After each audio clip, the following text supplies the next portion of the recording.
धन्यवाद सभापति महोदय जी। मैं जब इस विषय के ऊपर रिसर्च कर रही थी तो मैं अपना ही भाषण 2017 का पढ़ रही थी और उसमें मैंने पाया कि 2017 को जब इस मामले पर बहस हुई, इसी प्रकार का जो माहौल है संसद में पहले भी बना के रखा गया था। अब विपक्ष की हालत ये हो गई है कि कश्मीर से कन्याकुमारी तक के रास्ते में जितने चुनाव हैं उसमें लगातार भारतीय जनता पार्टी अच्छा कर रही है और ये लोग लगातार पिछड़ रहे हैं अपनी इन हरकतों की वजह से ही। आज जिस महत्वपूर्ण विषय पर मैं बात अपनी रख रही हूँ उसके दो पक्ष हैं। पहला पक्ष तो ये है कि दिल्ली के मुख्यमंत्री ने कल ही घोषणा की अपने उप मुख्यमंत्री के द्वारा कि वो दिल्ली को 2047 से पहले 2020 तक सिंगापुर बनाना चाहते हैं। तो जब सिंगापुर बनाने की बात आई तो मैंने कहा भाई जरा हिसाब किताब देख लिया जाए।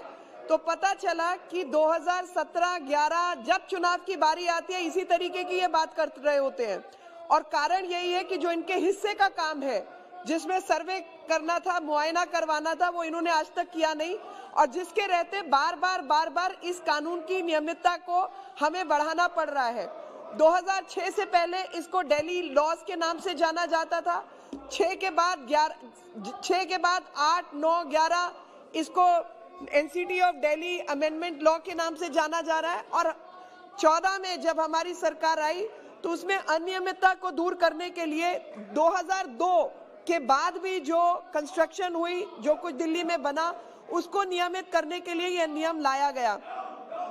लेकिन जहां भी दिल्ली सरकार के काम की बात आती है उन्होंने कोई काम नहीं किया और मसला ये है कि जब ये कोर्ट के अंदर मसला पहुंचा, ये प्रॉब्लम 2008 में रेगुलराइजेशन करने की जब पूर्व की सरकार ने कोशिश की तो उसमें बेईमानी थी, उसमें घोटाले थे और उसी के चलते कॉमन कॉज ने ये पिटीशन कोर्ट में डाली और उसके बाद रोक लग गई। लेकिन रोक भी नहीं लगी, एक कमेटी बना दी गई, भूरेलाल कमेटी, और वो भूरेलाल कमेटी तब की बनी हुई है और दिल्ली में कोई कंस्ट्रक्शन रुका नहीं और कारण सिर्फ छोटा सा है कि रोटी रोजी की मजबूरी नहीं होती तो साहब कौन गांव छोड़कर दिल्ली पहुंचता। असलियत में रोटी रोजी की मजबूरी रही और लोगों को गांव छोड़ने पर मजबूर होकर दिल्ली, मुंबई आदि शहरों में जाना पड़ा और यहाँ की हालत ये थी कि शहर को बढ़ाने के लिए वो सब सस्ती लेबर और तमाम तरीके के लोगों की जरूरत थी, लेकिन उनके लिए सुविधाएं देने का काम जो करना चाहिए था या प्लान तरीके से शहरीकरण होना चाहिए था, वो पूर्व की सरकारों ने नहीं किया। मुझे खुशी है इस बात की कि हमारी सरकार ने आकर, चाहे वो कठपुतली कॉलोनी हो, चाहे आरके पुरम की कई झुग्गी बस्तियां हो या अन्य नई दिल्ली की झुग्गी बस्तियां हो, जिनको हटाकर रिलोकेट करने का काम किया और नियमित करने का भी काम किया। अगर दिल्ली की समस्या की बात करें तो दिल्ली की समस्या झुग्गी, झोपड़ी, रेड़ी, पटरी, गोदाम, रिलीजियस स्ट्रक्चर्स, कल्चरल सेंटर्स, गांव की आबादी, अब लाल डोरा की आबादी, ऐसी तमाम तरीके की विविध प्रकार के नियम, कानून और उनकी समस्याएं हैं। 2008 में इससे निजात दिलाने के लिए कोर्ट ने फैसला किया कि भाई आप डेवलपमेंटल एक्टिविटीज के लिए आपको किसी की परमिशन की जरूरत नहीं है, यानी जो बेसिक मानवीय अधिकार है जिसमें पानी, सड़क, नाली, सीवरेज, टॉयलेट्स, ये सब करने के लिए आपको किसी की आधिकारिक रूप से आवश्यकता नहीं है, ये आप दिल्ली सरकार प्रोवाइड कर सकती है। और ड्यूसिप करके एक संस्था बनाई गई, Delhi urban shelter improvement board. लेकिन हालत ये है साहब कि उन्होंने आज तक कोई ढंग का काम नहीं किया। अगर मैं आंकड़ा पढ़ूं तो आप हैरान होंगे कि टोटल कॉलोनीज की जो संख्या है वो 1700 से ऊपर है, 1800 के आसपास है, जिसमें उनके अपने जो रिकॉर्ड है अपनी साइट पर, उसमें उन्होंने कहा कि हमने 461 कॉलोनीज को, जो है 1893 कॉलोनी है, और हमने जो सोशल एमेनिटीज हैं वो 461 को प्रोवाइड कर दी हैं। 461 का मतलब आप लगाइए 1800 से 461, यानी 25% भी नहीं है, 25% से कम काम किया। और इसके अलावा कंप्लीटेड वर्क की डेफिनेशन क्या होती है, यानी जो काम पूरा किया उसमें क्या क्या आना चाहिए, सड़क आनी चाहिए, सीवरेज आना चाहिए, क्या क्या काम किया उसकी भी कहीं पर कोई डेफिनेशन उपलब्ध नहीं की गई। जब इसकी गहराई में हमने थोड़ा और पता करने का प्रयास किया तो पता चला कि 895 में से 65 ऐसी कॉलोनीज हैं, ऐसी बस्तियां हैं, यानी 7%, जहां पर कोई एग्जीक्यूटिंग एजेंसी नहीं है। कोई एजेंसी तो होगी, कोई एग्जीक्यूटिंग एजेंसी नहीं है। और 172 जो है 895 में से, उसमें कहा गया है वर्क इन प्रोग्रेस, यानी 19%।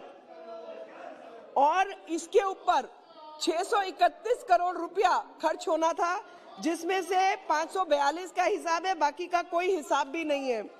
अध्यक्ष जी, लगातार इन झुग्गियों में जो रहने वाले लोग हैं उनकी जब बात की जाए तो उन्होंने बड़ी गाढ़ी मेहनत की कमाई से इन इलाकों को, पट्टों को लिया है। वो अनियमित है, लेकिन पैसा जो इनका खर्च हुआ है वो असली पैसा खर्च हुआ है। और जब मैं बार बार इस बारे में सोच रही थी तो अभी कुछ दिन पहले मैं केरल के एक ट्राइबल क्षेत्र में थी, जहां पर लोग कह रहे थे कि हमें भी स्वामित्व स्कीम के तहत पट्टा अगर मिल जाता तो हमारे जीवन में सुधार आ जाता। तो मैं माननीय प्रधानमंत्री जी की स्वामित्व की जो नीति है उस विषय में सोच रही थी। ठीक उसी प्रकार से दिल्ली के अंदर भी जो ये अनऑथराइज्ड कॉलोनीज जिसको कहा जाता है, वो अनऑथराइज्ड कॉलोनी भले ही है, लेकिन उसमें रहने वाले लोगों का ऑथराइज्ड पैसा उसमें खर्च हुआ है। और इतने अधिक संख्या में इतने लंबे समय तक लोग इसमें बसे रहे और लगातार तकलीफ में रहे, ये किसी भी सरकार के लिए अशोभनीय है। तो जिस प्रकार से स्वामित्व के तहत पट्टा देने का काम हमारी सरकार ने प्रधानमंत्री नरेंद्र मोदी जी के नेतृत्व में किया, ठीक उसी प्रकार से दिल्ली में झुग्गी बस्तियों में रहने वाले लोगों को भी अपने जमीन पर मालिकाना अधिकार प्राप्त हो, उसके लिए ये नियम बनाया गया। और प्रॉपर्टी रिलेटेड जो प्रॉपर्टी राइट्स एक्ट है उसको भी 2019 में लाया गया। तो इसके जो लाभ है वो 3 है। पहला है कि जो भी लोग इन क्षेत्रों में रहते हैं उनको उस जमीन का अधिकार मिलेगा।